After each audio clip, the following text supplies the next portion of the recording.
बहुत ही बढ़िया जी। सबसे पहले तो मैं पूरी आपकी मीडिया की टीम का हार्दिक स्वागत करता हूं जो रानिया में यहाँ पहुँचे हमें कवरेज करने के लिए।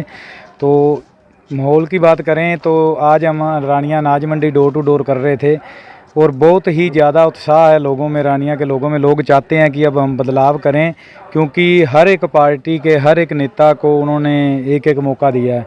तो लोग चाहते हैं कि अब हम अपने बीच का अपना बेटा, अपना साथी, उसको एक बार चुनें, उसको देखें एक बार, क्योंकि जिन जिन लोगों को भी मौका दिया और उन्होंने मौके के बदले में रानिया को धोखा दिया। अगर हम पिछली बात करें तो रणजीत सिंह जी मंत्री थे, उन्होंने बीजेपी के खिलाफ वोट मांगे और जाकर बीजेपी की झोली में बैठ गए। उससे पहले कांग्रेस भी सत्ता में रही, उससे पहले इनेलो भी सत्ता में रही, लेकिन हमारे जो स्थानीय मुद्दे थे रानिया का विकास बिल्कुल भी नहीं हुआ। रानिया के स्थानीय मुद्दे जो थे वो ज्यों के त्यों बने हुए। देश की आज़ादी के 77 साल बाद भी आज यहाँ के गाँवों में पीने के लिए नहरी पानी की व्यवस्था नहीं हो सकी। रानिया शहर को आज भी सब डिवीज़न का दर्जा नहीं मिला। जितने भी यहाँ के रोड हैं सारे टूटे पड़े हैं। एक स्टेट हाईवे नहीं हमें ये गवर्नमेंट देती। पिछले 7 सालों से ये हाईवे कभी 2 किलोमीटर उसको उखाड़ देते हैं, कभी 4 किलोमीटर तक उखाड़ देते हैं। हमारे रानिया शहर के अंदर नशा इतना ज़्यादा बढ़ चुका है। हमारे इतने युवा बच्चे जो 15-16 साल से लेकर 24-25 साल की उम्र तक के बच्चे जो काल ग्रास बन चुके हैं, जिनको नशे की लत में खा गई नशे की लत, उनके परिवार उजड़ गए। इकलौते जो औलादें थी वो भी उनकी ख़त्म हो गई नशे में।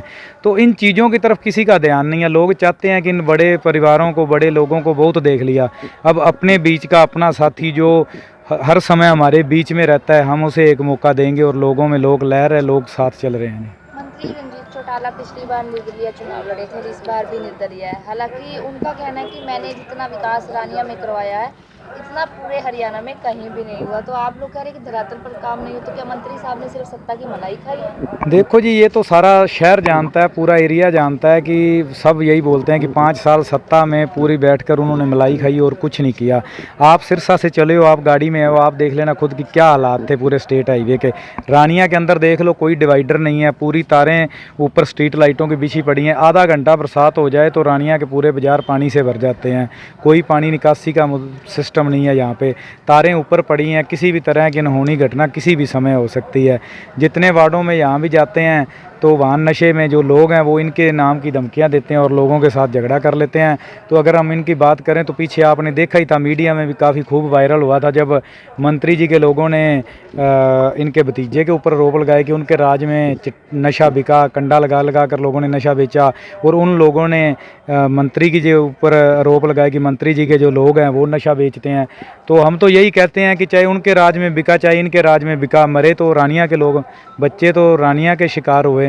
तो लोग इंसाफ चाहते हैं, लोग बदलाव चाहते हैं। इन लोगों ने सिर्फ़ और सिर्फ अपनी सत्ता की सेटिंग की, अपने परिवारवाद को बढ़ाया, अपने बच्चों के बारे में सेटिंग करके। अब भी क्या हो रहा है यहाँ पे, अपने बच्चों को स्टैंड करने के लिए इनेलो है तो वो अपने बच्चे के लिए 4-4 पार्टियों का गठबंधन हो रहा है यहाँ पर, बीजेपी के साथ इनेलो का, हलोपा का, बसपा का, ये सारे मिलकर लड़ रहे हैं।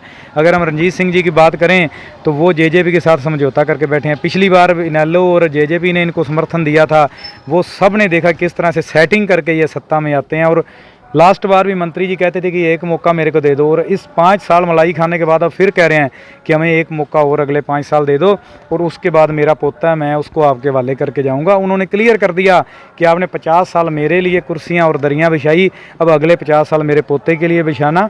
मैं आम परिवार के लोगों को कभी आगे नहीं आने दूंगा। आप लोगों में से आपका बच्चा कोई भी आगे राजनीति में नहीं गया, सिर्फ और सिर्फ हमारा परिवार बढ़ेगा। इन लोगों की सोच बस यहीं तक सीमित है, इससे आगे नहीं है। तो धरातल पे कुछ नहीं हुआ। आप सभी लोगों ने देखा जिस तरह से सारे लोग रानिया के, इस बार रिजल्ट आएगा तो पता चल जाएगा कि मंत्री जी ने विकास किया कि क्या किया, मलाई खाई। मंत्री जी कहते हैं कि मैंने डार्क जोन खत्म किया रानिया में,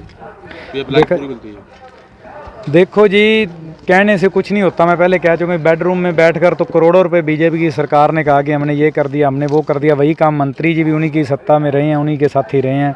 अगर ग्राउंड पे आगे देखें तो ग्राउंड पे हकीकतें कुछ और हैं। किसानों को जो उनके ट्यूबवेल के कनेक्शन थे वो तक नहीं मिले। कोई ट्रांसफार्मर होता था तो उसके लिए इतना लड़ाई झगड़ा झंझट करना पड़ता था। तो बहुत बदतर हालात हो चुके हैं लोगों में। अब यहाँ पर तो देखा जाए तो इनके राज में चोरियाँ इतनी बढ़ गई कि लोगों की मोटरें तक लोग उठा के ले गए, केबलें तक काट के ट्यूबवेलों से ले गए। कल हमें कुछ साथी बैठे बोल रहे थे कि 10 ट्यूबवेल की मोटर की केबलें उतार के कोई ले गया आज रात को। और ये बातें करते हैं विकास की। विकास के नाम पर जीरो है, भ्रष्टाचार इतना ज़्यादा है, क्राइम इतना ज़्यादा बढ़ चुका है कि कोई अपने घरों में सेफ नहीं है। बहुत बुरे हालात हो चुके हैं। रानिया के साथ इन्होंने जो व्यवहार किया, एक सौतेला व्यवहार रानिया के साथ किया। रानिया के लोग सब समझ चुके हैं कि अगर रानिया का कोई विकास कर सकता है, रानिया का कुछ कोई बदल सकता है, तो वो रानिया का बेटा, रानिया का हमारे बीच का साथी बदल सकता है। ये बाहरी लोग हैं जो, और सबसे बड़ी बात यह है कि जितनी भी पार्टियों के यहाँ पर ये जो उम्मीदवार हैं वो सारे के सारे बारी हैं। रानिया का स्थानीय निवासी इनमें से कोई भी नहीं है। तो लोग चाहते हैं कि लोग हमारे बीच का हो, हमारा बेटा हो, हमारा साथी हो। अब जितने भी ये साथी खड़े हैं, हमें सुबह शाम मिलते हैं। ये सामने मंडी के हमारा ऑफिस है, वहाँ मिलते हैं, हमें आते हैं, हम इनके पास मंडी में आते हैं। तो हम एक दूसरे की समस्याओं को समझते हैं अच्छे तरीके से कि क्या समस्याएँ हैं हमारी और उनको कैसे हल करना है।